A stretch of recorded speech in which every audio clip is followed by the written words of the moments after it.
یہاں تک کی بحث میں آپ سے اتفاق ہے. خود سیدنا امیر معاویہ نے جب یزید کا انتخاب کیا ہے تو اس وقت بھی انتخاب کا جو طریقہ انہوں نے اپنایا تو وہ بھی شورائیت ہی پہ مبنی ہے. ارباب حل و عقد کا ایک ہاؤس آف ریپرزینٹیٹو موجود ہے, انہی کے ذریعے انتخاب کروایا گیا ہے, انہی کی تصویب تائید اور انہی کے کہنے پر یزید کو مقرر کر دیا گیا ہے. سوال یہ ہے کہ نظام تو پھر سیدنا امیر معاویہ کے دور میں بھی جیسا بھی تھا, باہر کیف شورائیت دین کا وہ جو اصولی نقطہ نظر وہ بھی تو موجود تھا, وہ بھی مشورہ کر رہے ہیں, بس مشورے میں لازم کر دیا گیا کہ انتخاب صرف میرے فرزند کا ہونا ہے اور کسی کا نہیں ہونا. دیکھیے یہ دو بالکل الگ الگ باتیں ہیں, ان کو ملانا نہیں چاہیے. یا تو آپ یہ کہیے کہ اسلام کا اصول صرف یہ ہے کہ کوئی شخص جہاں سے چاہے آئے, آسمان سے نازل ہو جائے, تلوار سے حکومت پہ قبضہ کر لے, کوئی فرق نہیں اس سے پڑتا کہ وہ کسی ملٹری کا سربراہ ہے اور ایک دن مارشل لا لگا کے تختہ الٹ دے, بس اس کو مشورہ کرنے کا پابند کیا گیا ہے. تو یہ تو بڑا آسان معاملہ ہے, اس میں تو کوئی فرق نہیں پڑتا, ہر آدمی یہ کام کر لے گا. نہیں, اگر امرہم شورا بینہم بنیاد ہے تو اس کا مطلب ہے کہ اس نظم کو آزادانہ مشورے سے وجود پذیر ہونا چاہیے.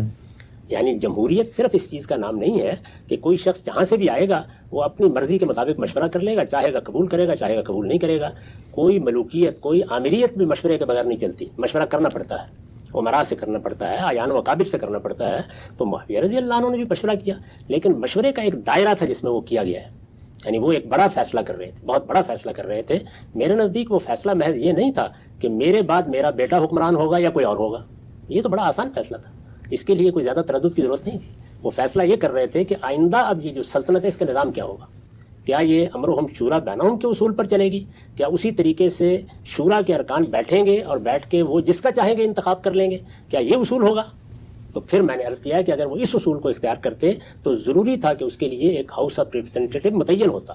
پھر وہ آپ کی ثوابدید پر نہیں ہو سکتا, پھر وہ علاقوں کی اور قوموں کی اور قبیلوں کی نمائندگی کرنے والا ایوان ہونا چاہیے. اگر آپ اس کو نہیں بنا سکتے تو انہوں نے یہ فیصلہ کیا. یعنی جب میں یہ کہتا ہوں کہ نہیں بنا سکتے تو یہ میں ان لوگوں کو یہ کہتا ہوں جو توقع کر رہے ہیں کہ بننا چاہیے تھا.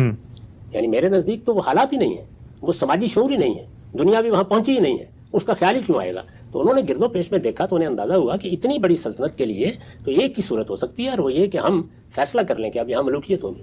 اس کے بغیر اس سلطنت کا نظم نہیں چلایا جا سکتا. اگر کوئی اور طریقہ اختیار کیا گیا تو خانہ جنگی پر خانہ جنگی ہوتی چلی جائے گی, مختلف لوگ اسی طریقے سے میدان میں آئیں گے, اور نتیجہ یہ نکلے گا کہ یہ سلطنت کے طور پر تاریخ کو منتقل ہی نہیں ہوگی, بلکہ چھوٹے چھوٹے علاقوں میں بٹ کے ختم ہو جائے گی.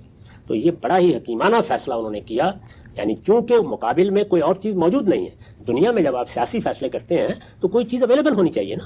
اس وقت دیکھیے آپ, پاکستان بن گیا, ہندوستان کی الگ حکومت قائم ہو گئی, آپ کے پاس دسیوں کی تعداد میں وہ دساتیر موجود تھے, وہ بنے ہوئے آئین موجود تھے جو دنیا میں رائج تھے. ان کی روشنی میں آپ اپنے حالات کے لحاظ سے ایک آئین اور دستور بنا سکتے تھے. اس میں بھی آپ کو برسوں لگ گئے, اور بڑی دیر کے بعد کہیں جا کر 1973 کے دستور پر اتفاق ہو سکا. یہ کوئی آسان کام ہے جس کا ہم بیٹھ کے یہ اندازہ کر لیتے ہیں کہ 2 منٹ میں بن جائے گا, اور پہلے سے کتنے نظائر موجود ہیں. میں نے عرض کیا تھا کہ اس سے پہلے تو کوئی نظیر موجود نہیں تھی کہ اتنی بڑی سلطنت کو کس طریقے سے کسی پارلیمنٹ سے چلایا جا سکتا ہے. پارلیمنٹ کا کوئی تصور, اس کے قیام کے کوئی ذرائع, یعنی ہم حال کو ماضی میں کیسے داخل کر سکتے ہیں.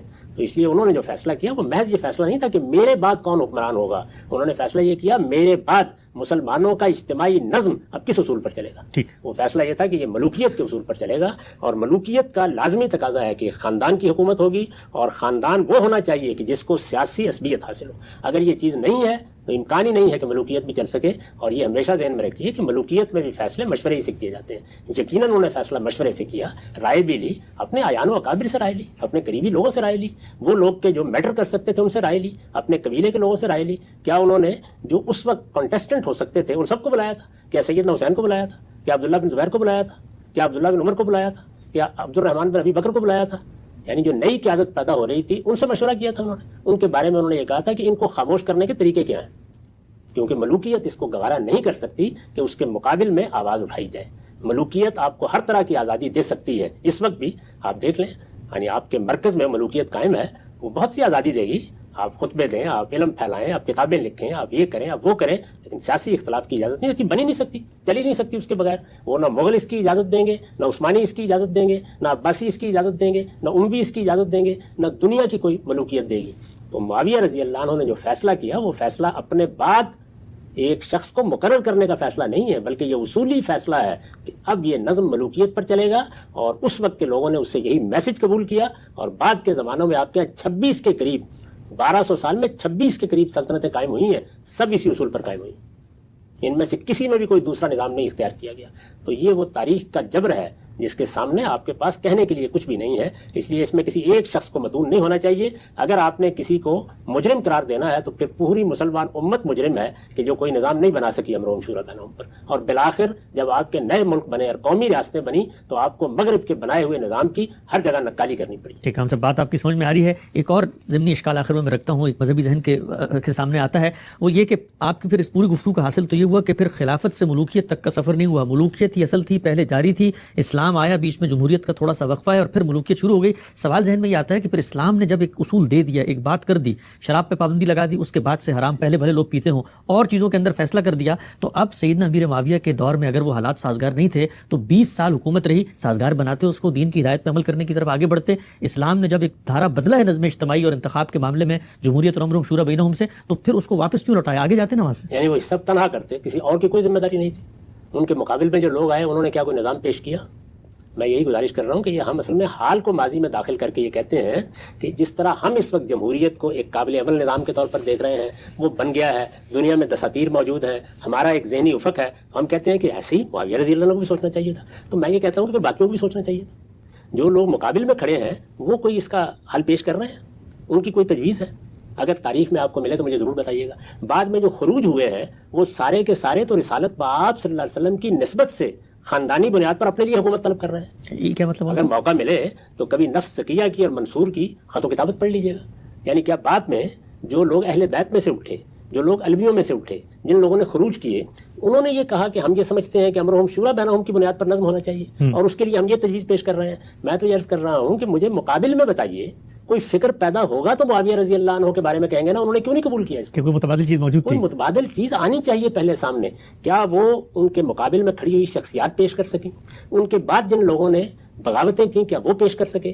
بعد میں جو لوگ نئے علم لے کر اٹھے جیسے عباسی اٹھے وہ پیش کر سکے؟ 100 سال بعد پیش کر سکے؟ اور اس سے آگے بڑھ کر جب آپ کے ہاں آپ کا قانون مرتب ہونا شروع ہوا، یعنی آپ کی فکر، تو کیا آپ کے فقہا، آپ کے متکلمین پیش کر سکے؟ ہمارے ہاں تو بہت معذرت کے ساتھ یہ چیز اجماعی طور پر اختیار کر لی گئی کہ مسلمانوں کے ہاں خلیفہ اب قیامت تک صرف قریشی ہو سکتا ہے. یعنی جو فیصلہ رسول اللہ صلی اللہ علیہ وسلم نے اپنے بعد کے لیے کیا تھا، اس فیصلے کو مسلمانوں کے علم نے اس طرح سمجھا ہے.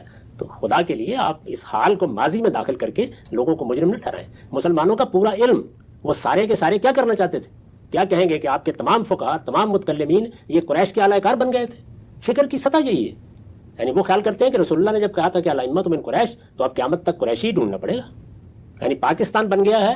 اب اگر آپ اپنی پرانی 1000 سال کی پوری فقہ کو دیکھیں یا علم کلام کو دیکھیں یا سیاسی مباحث کو دیکھیں تو وہ کیا کہہ رہے ہیں کہ پاکستان میں بے شک جمہوریت ہے، لیکن کون لوگ کانٹیسٹ کریں گے، امیدوار کون ہوں گے؟ قریشی ہو سکتے ہیں، ان میں سے کسی کا انتخاب کرنا ہے.